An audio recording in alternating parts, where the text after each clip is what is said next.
Bonjour les amis, c'est Jean-Michel Gros Jeux. Et si je me manifeste aujourd'hui, c'est parce que il y a quelque temps, j'ai été invité à venir jouer avec quelques amis dans un cadre exceptionnel. Au Domaine de Ca, un château centenaire au beau milieu de la Bretagne, invité par Olivier, son propriétaire, mais aussi un amoureux des jeux comme il se doit. Alors, tout naturellement, nous avons décidé d'appeler ce rendez-vous les jeux extraordinaires du Domaine de Ca. Extraordinaire parce que vous commencez à me connaître. Chez Jean-Michel Grosjeux, on s'intéresse aux jeux qui racontent des histoires, et si possible, des histoires épiques, mémorables, des histoires extraordinaires. L'idée étant de jouer avec quelques invités de marque, de bien s'amuser et de vous raconter l'histoire que nous avons vécue comme si vous étiez avec nous, comme si c'était un roman ou un film de cinéma. Pour notre premier week-end, nous avons choisi deux jeux marquants de ces dernières années, Interstellar de Phil Eklund et Stationfall de Matt Eklund, son fils. Deux jeux édités chez Ion Game Design. Nos deux parties ont donc donné lieu à deux vidéos qui vous racontent à ma manière les deux histoires que nous avons vécues. Dans une troisième vidéo, vous trouverez aussi une discussion que nous avons eue le lendemain, le dimanche, dans les salons du château. Une discussion bien sûr à propos de Stationfall et Interstellar. Et notez bien que vous pouvez visionner toutes ces vidéos dans l'ordre que vous souhaitez. Il n'y a pas d'épisode, c'est vous qui voyez.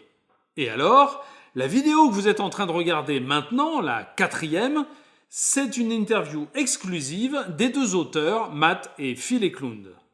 Phil Eklund, le père, il vit à Stockholm, il est ingénieur aérospatial et il est célèbre dans le monde ludique pour son chef-d'œuvre High Frontier, mais aussi pour sa saga BIOS qui permet de retracer l'histoire de la vie sur Terre, depuis l'apparition des premières cellules avec BIOS Genesis, puis la colonisation de la Terre par les espèces animales avec BIOS Mesofauna et BIOS Megafauna, puis la croissance et les luttes des civilisations humaines avec BIOS Origins, et enfin la colonisation du système solaire avec High Frontier, le fameux, qui en est à sa quatrième édition. Et c'est en 2024 que Phil Eklund a proposé un dernier opus à sa suite magistrale, Interstellar, le jeu auquel nous avons joué ce week-end, et qui raconte, lui, comment les humains quittent le système solaire pour trouver une autre planète habitable dans la Voie lactée. Matt Eklund est le fils de Phil. Il vit en Arizona, aux États-Unis, où il est juriste.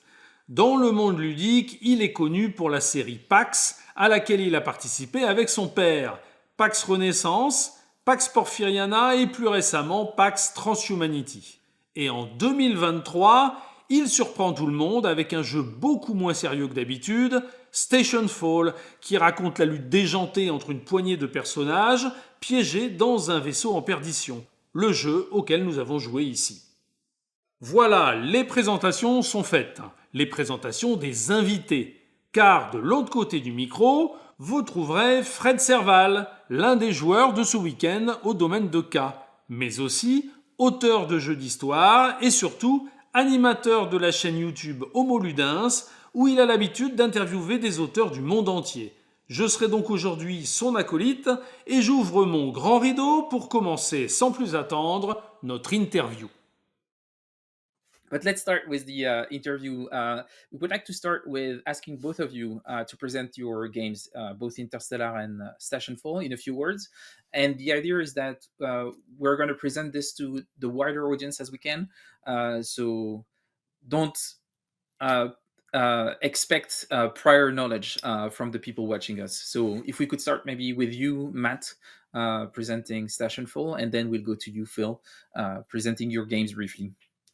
Uh, sure. So, Stationfall is I call it a tactical intrigue game. It's a term that I'm trying to get to catch on, of which everyone rejects pretty much out of hand. But the general idea is that there's a whole bunch of characters, sci-fi cliches, on board a space station, and they each have their own individual goals. They have their each individual victory conditions, and the players have total knowledge of what's going on the station. They can see exactly what every other player is doing, but what they don't know is why. And many games out there sort of hide your victory conditions, and Stationfall does so similarly, but it hides your victory conditions by hiding which of the characters you are and giving each player the ability to control any of the characters on board. So the result of the game, in my experience, is you have a whole bunch of unique and interesting characters on a space station, which is then, it's like a time bomb. There's an artificial timer in the game after which everyone's going to be incinerated, and so you get a whole lot of interesting player interaction. You have a whole lot of creative solutions to interesting problems, and all of it is created by other players and their motivations. You don't know what those motivations are. You can see what they're doing, but you can't tell out why. And you've got to try to make some deductions about that in case it gets in the way of your own plans. But many of the characters are trying to escape, so they're trying to get to escape pods with particular items and things like that. Some of them don't care about escaping; they're just out for revenge or other things. But you don't know who's who. You don't know which player is which character until often the very end of the game. I think that's a great intro to Stationfall. Phil, can you say a few words about Interstellar? Sure. Interstellar, it's a travel dialogue, basically. It's a sequel to High Frontier, my game about the exploration and development of the solar system. And it's a step further out. Now that you've got the Sol colonized, now you're trying to get to another star. And most every futurist assumes that we're going to travel to the stars as a next step. And I thought it would be, nerdy fun to design a game around the known limitations of starflight. In other words, a starship that uses rockets instead of warp drives and wormholes and other things which don't exist and probably will never be discovered. But and so around these limitations, I wanted to try to figure out what was relevant for starflight. And one of them is that all the players are on the same starship. It's a generation ship, and the trip's going to take a couple of generations. At least. It's a long ways, a long trip. So this means there's going to be starship factors that you don't normally see in a sci-fi game, such as child rearing, marriage, and all these interpersonal details, all in the space of a pod hotel. And so there's issues, humans that have been biologically altered, which is not so different from Matthew's game, Stationfall. And the starship is designed for efficiency and rapid travel, and it has to be completely redesigned for stopping at the target system. And a final detail is that the ship's dust shields, what it used to protect itself when it's going through the local interstellar cloud on its way to another star, are the perfect laboratory for ultra high speed physics experiments and the formation of potentially valuable information about the universe and potential for being able to trade knowledge back on Earth. Thanks, Phil. And I guess that now that we have this out of the way and we've set the stage for what those two games are about, I will let it up to you, Jean-Michel, to ask your question about the origin, because the starting point of that whole project was a discussion that you had with Phil a couple of years ago.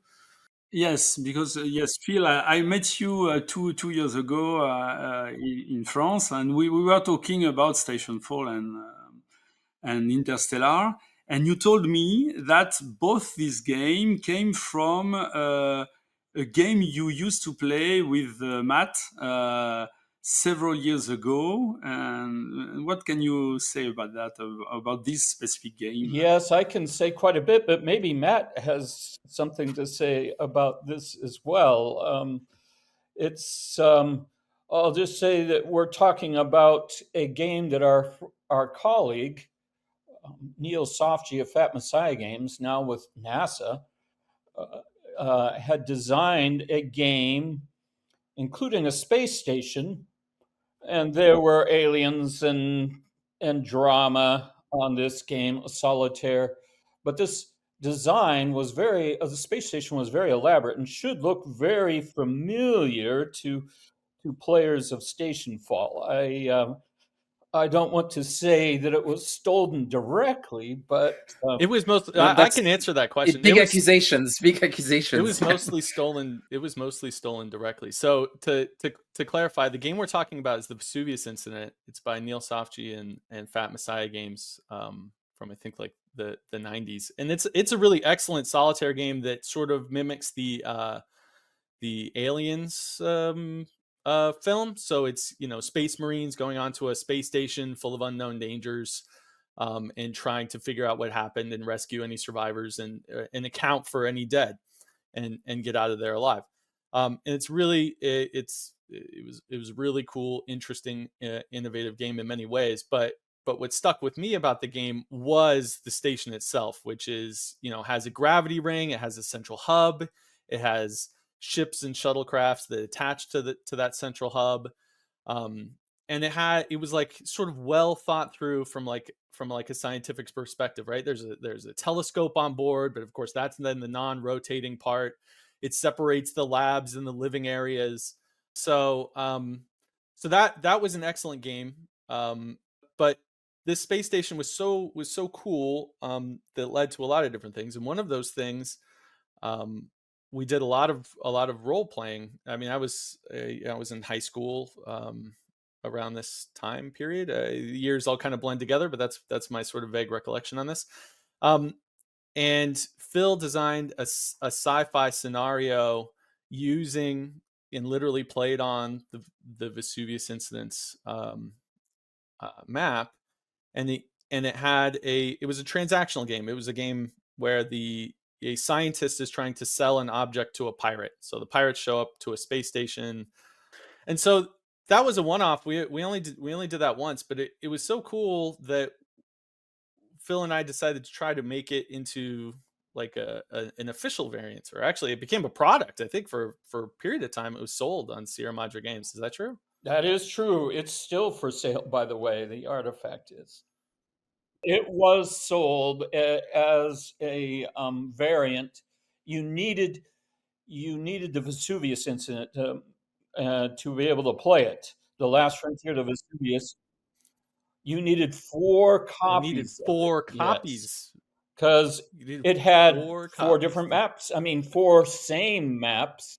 But you had your own private version to keep track of where you were and things you see. And so we ran this game at some conventions fairly successfully, but it's incredible. I mean, the overhead of this game is just incredible. A quadruple blind game where 2 of the players are well known, but nobody knows where anybody else is, and then 2 of the players are sort of unknowns. You don't know what their story is, where they are, or who they are. But you have to have 4 tables. You have to have a GM who runs around. You have to have players who are completely invested in playing this game. But certainly a seed of the idea of this sort of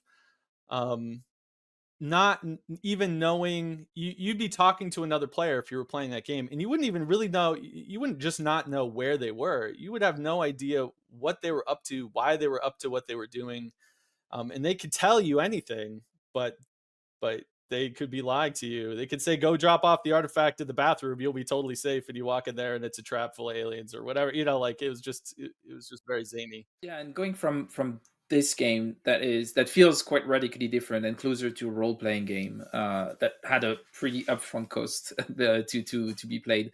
What was the spark for you to, well, now I'm going to make Stationfall? When did you think that you're going to take this idea and make something that is a lot more playable and a lot more accessible? It would be sometime in the early 2000s when it was just an idea in my head, and it became a game called Castlefall. And it's kind of funny that you guys are playing this game in an actual castle or something like that. But the theory of an idea where we could take some of the aspects of the artifact, some of the unpredictable aspects of the artifact, which are player driven, and yet play it as a normal board game where like human beings are actually sitting around a table face to face and having an interaction rather than in disparate parts of some convention hall and having to send each other text messages. Right. So it became Castlefall. It had a map. It had some characters, knights and jesters and monks and things like that. And that's and it had it. I put the artificial timer back in. So Artifact didn't have a timer, and that sort of became a problem with that design. Was that players could be too patient. It already had time issues, right? You have a GM that has to walk table to table to table. You really want there to be some emphasis for let's get moving here. Let's get the players, actively pursuing their goals rather than trying to play for safety. So I put that back in the game. That's the whole fall idea, was that it was supposed to be a castle surrounded by some angry mob or barbarian invasion force or something. And it's inevitably going to fall. And it's just a question of can the hoity-toity residents of the castle get away or get the things done that they want to get done. And during design, it became apparent that on the fly conspiracy building was going to be a major part of the game, so that you wouldn't start knowing who's going to be on your team, right? You're not going to start with like little cards that say this person's secretly on your team and this person's secretly on your team. There was going to be something you would actively design and build during the course of play. And when you add that element, all of a sudden the medieval aspect seemed kind of silly, right? Like, oh, I just found these materials to blackmail the monk into something. I'll send a raven to the 4th floor and tell him that I'm gonna, if he doesn't do this, I'm gonna do this or something. It felt like it had to have instantaneous communication, and the thing got put back on a space station. And what's the most dominant space station? What was this space station that was the only space station in my formative years was the Vesuvius incident. So what I literally did is I went and I Googled space stations and looked for the coolest looking space station that had some similarities to the Vesuvius incident space station that I could, for 3D models. And I found one that was, for sale, like licensable. And then I just drew my beginning maps over that space station. So the Stationfall station having 2 rings, and the space, certain aspects of the Stationfall station, were based entirely on that. But some of the things made a lot of sense, right? You have 2 rings, the division in the ring in the Vesuvius incident between sort of a residential area and a lab and working area made a lot of sense. So that goes right back in. And I knew I wanted the station to be a really interesting place with lots of weird things that can happen here and there. Because that was some of the most compelling parts of the artifact, is things that I recall, or, when somebody sets a bomb on the outside of the ring and it blows up and everyone gets sucked out of anyone in the kitchen gets sucked into space or something, something exciting like that. So yeah, that's how it became Castlefall, and then eventually back into space. So it was a long process, and I guess for you, Phil, when it comes to Interstellar, it was the same, right? Because it usually was an add-on to High Frontier, and then it became its own game. So what was the process for you to actually create the version that we know of Interstellar today and that we've played during that weekend? And I would say, especially, is there also a link between this old game, the Vesuvius incident, and Interstellar also? Yes. To answer the second question first, the idea of wacky, radiation hardened, gene modified, almost post-human, these are similar to Matt's game. And the gray goo, I should mention gray goo. Back in my L5 days, when I belonged to the L5 Society in Tucson, one of my colleagues was Keith K. Eric Dexler, really the inventor of nanotechnology, or at least a primary developer. And one of his concepts was gray goo. What happens if you have nanites, very small hybrids of microbes and computer chips that can reproduce and that are under your programmed control with radios or something? And what if there's a random cosmic ray burst and a programming mishap? And so in their normal program day-to-day business, they start eating everything in sight, just because of a programming glitch. And this is called the gray goo problem in these sorts of nanotechnology thing. And if you haven't played Stationfall or Interstellar, you can expect to see these sorts of carpets of things eating everything in sight. And so there are a lot of survival aspects in in Interstellar as well, that are somewhat similar to Matthew's game, in that the ship, as it's going through particularly rough parts of the local interstellar cloud, can start to erode away, and you've got to redesign what the ship is left before it falls. And so this process of trying to shore up the ship before it crashes is kind of integral to the game. Now, Matthew's game takes place in, I think, 14 minutes or something, and mine takes several generations. But the problems are somewhat comparable. Yeah. And I think as a follow-up, we'd like to discuss about what place does those game hold in your ludography. And I think we can start with you, Matt, regarding Stationfall. The game feels somewhat quite different from the games that you've done before. So you worked on Pax Porfiriana, Pax Renaissance, and Pax Transhumanity. And looking at Stationfall, it feels like quite a departure in terms of design and in terms of experience.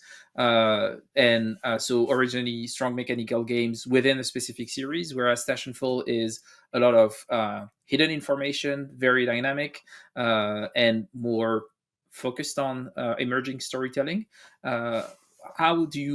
Is it something that you've always wanted to do but didn't necessarily feel comfortable with? How did you evolve from those games to this, which is quite different? And would you agree that it's quite different from your other games? Well, that's an interesting question. It doesn't feel like a linear evolution to me, because I don't feel, in my mind, the feelings that I have designing Stationfall don't necessarily feel after Porfiriana, because it's been so long. I mean, I was playing RPGs and I was playing those sorts of games long ago, at the same time that I was, playing Lords of the Sierra Madre and playing, other fill designs that result in things. I design a lot of little things and weird things that sort of pop up, and it was shocking that Pax Porfiriana became a thing. That a Pax series of games exists is sort of crazy to me. Pax was your idea, Matt. The term. Oh, okay. The term was my idea. This was Jim Goot's idea of changing fill games into Euro games that that normal human beings could play. Was pretty cool, but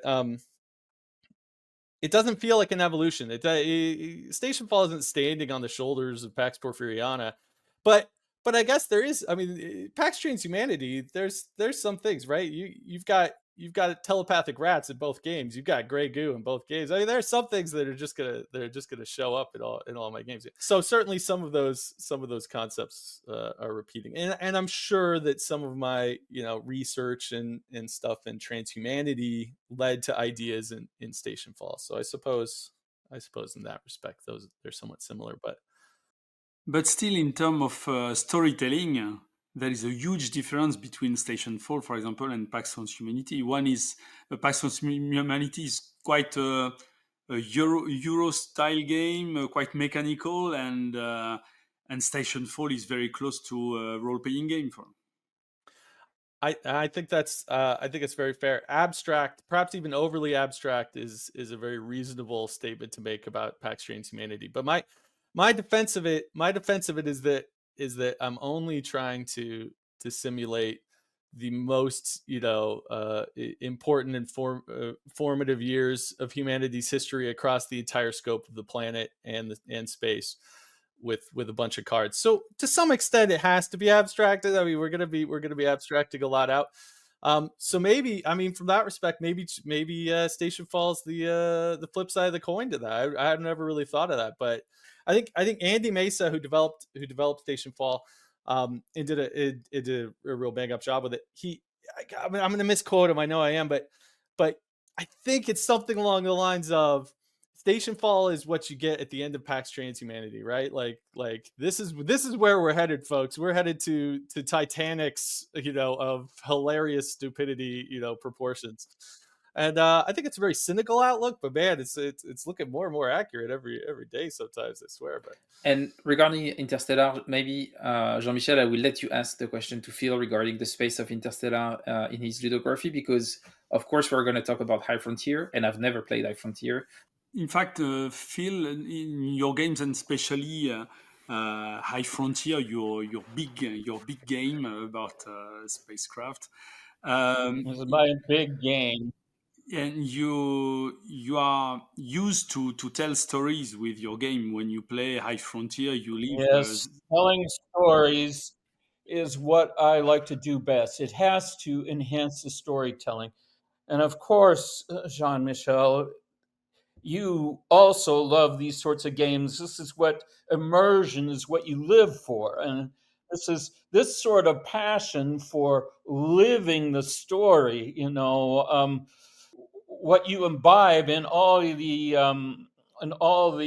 stories and that you retell from your own adventures. And so I'm making games like this, immersion games, storytelling games, trying to enhance the experience games for those players who like, to talk about what they've experienced afterwards.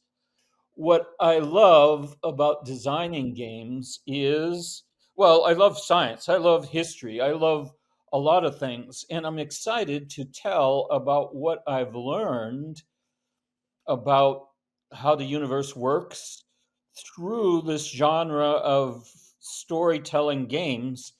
And so I go to great lengths to try to get a rules framework that simulates what I've learned about the rules of the universe.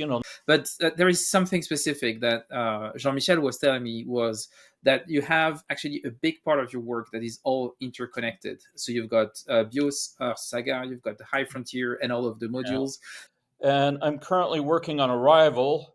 What happens when a starship arrives at an alien planet? And what are the problems involving terraforming the planet or bioforming the colonists? And what are the ethical issues involved? So that's a series of games, a series of 6 games that covers conquering the whole galaxy, really. There's my colleague Paul Gorecki of Poland, who's a mathematician, is working on a BIOS game set even beyond Arrival, whereby you are now exploring various scales of the galaxy. And I think he's got some really interesting ideas. So this is BIOS Galactic. So it's trying to encompass, as I say, the whole history of life. And when we hear you talking about all this and looking at your games, it looks like all the mechanics that you're putting into, especially in that series, are intended to simulate or represent scientific topics. And just to be clear, we wanted to ask, do you think it's just the background for the game, or it's actually something that you're creating a space for players to test some of those hypotheses? How do you see the role of science in the gameplay in those designs? Well, science, I love science. Well, I'm a nerd. I don't know if that's been apparent. It wasn't clear. I see. And my son's a nerd too. I don't know if I want to out him this way, but and even my grandson is a game designer too, Malcolm. So what I wanted to say about science is, like I already mentioned, it forms the basis for the rules. And then you asked specifically what sort of hypothesis can be tested by playing a game. And a lot of the hypotheses, for instance,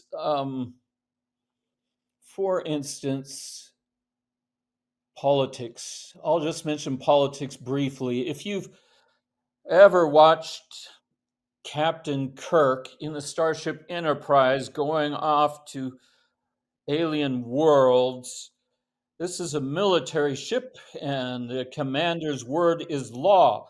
And this is one way to command a warship or an exploration ship, even in a military style. Now, is this the best way to do it? Or could you have a more freewheeling style, a democratic style, or a style in which the merchants are in charge? And it's possible to set up rules and regulations for the differing commander styles, and then to try to keep a tabulation of results from players playing the game, how many times they win with this sort of commander and how many times they win from this sort of commander. And it's not obvious, at least not to me, what the results of these are until you get a database of all these games that have been played. And on the other hand, Matt, your game, people are also in tough spots, but it's a lot more hectic, and there is no ethics. No one is ethical in Stationfall. And while we were playing it and having a lot of fun with it, it felt like the game design was based almost more on level design than game design, and that what was really important and the richness of the narrative came from the setup and what players were doing with it. Was that really specifically an intent of your design? And so the fact that you're saying that, hey, there's no morals or ethics in Stationfall, I think that's reflective on the players. I think that's a mirror that you're looking into. Hey, I gave you a perfectly functional station. What went wrong? I don't understand. I'll come clean, and I'm not ethical. That's for sure. When I'm playing Stationfall, I'm playing to win. That's What kind of person are you, Fred? well, I play with Jean-Michel. I have no choice. That's the kind of game he plays. Yes, So yeah, and everyone will be able to judge by the video. Everyone will see the result of our actual game. We all know that you're doing the editing, so it's not reliable.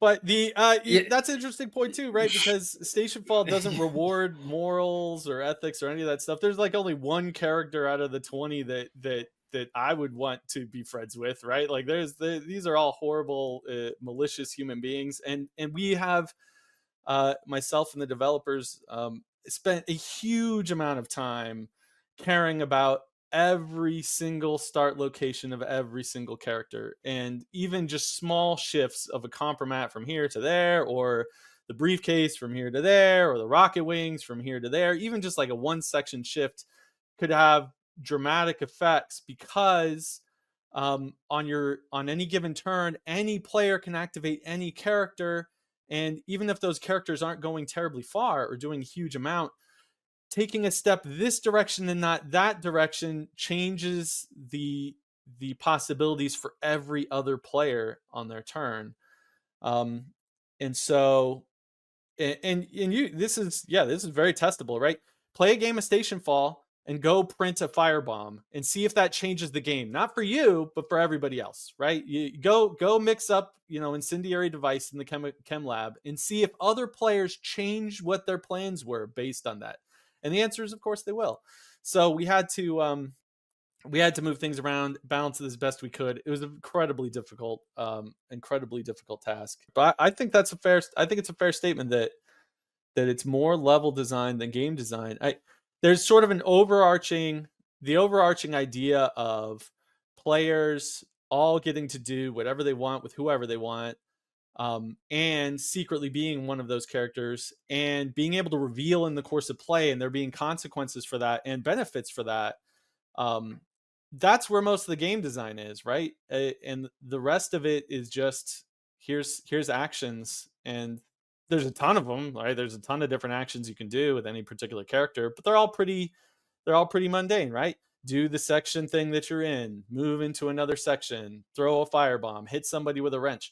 And the fact that you can't tell who's doing what and why. I mean, people will mess up your plans and you're like, that makes no sense at all. And then at the end of the game, you're like, oh my God, that makes perfect sense. And that's is theoretically predictable, right? You should have seen that coming. You got betrayed. That's another connection between the two design. Like, in a way, you could say that Stationfall is like, I don't know how you said, Jean-Michel, like werewolves for gamers. Like you have a lot of hidden identities, like a shitload of it, in a very interesting design. But on the other hand, in Interstellar, you can also betray the others. The big difference is that betrayal is voluntary. So you don't have to betray. But that's interesting. Was this idea of hidden agendas and betrayals? So obviously, Matt, for your design, it was critical because that's what the design relies on. But for you, Phil, the fact that you have the ability to betray, why was it important for you to include? Just to try to include the ideas of negotiation in the game. Anytime you have negotiations in the game, there has to be the possibility for it to fail, and then trying the consequences of this. What is very very original in this game is that it starts like a cooperative game. Yes, cooperative, competitive. Yes, Yes, there is always the threat that the game turns competitive, and in a way, players can choose yes, whether they want to drive the game toward a competitive mode or toward a cooperative yes. mode, This and is this is true. where the traitor mechanism is. And Exactly. but what is very original is that the game doesn't push any player to become a traitor. That's the choice of the player himself. Very well said, Jean-Michel. One last question that I would like to ask both of you. During the discussion, it was pretty clear that you were well versed in sci-fi, and we've been talking about emerging stories from your games. And I would like to hear, in your opinion, looking at the stories that emerge in both of your designs, Stationfall and Interstellar, who's the closest sci-fi author that you would say is to the stories that are coming out of your games? And we can start with you, Matt. So when you're looking at Stationfall, the stories that come out of it, who do you say would be an author that would write stories like this? And Phil, you have 30 seconds to think about it while Matt is answering. Yeah, Werner Vinge, certainly comes to mind, but Douglas Adams, Red Dwarf Adventures and stuff like that. David Brin comes to mind. He certainly has a lot of his Uplift series of books.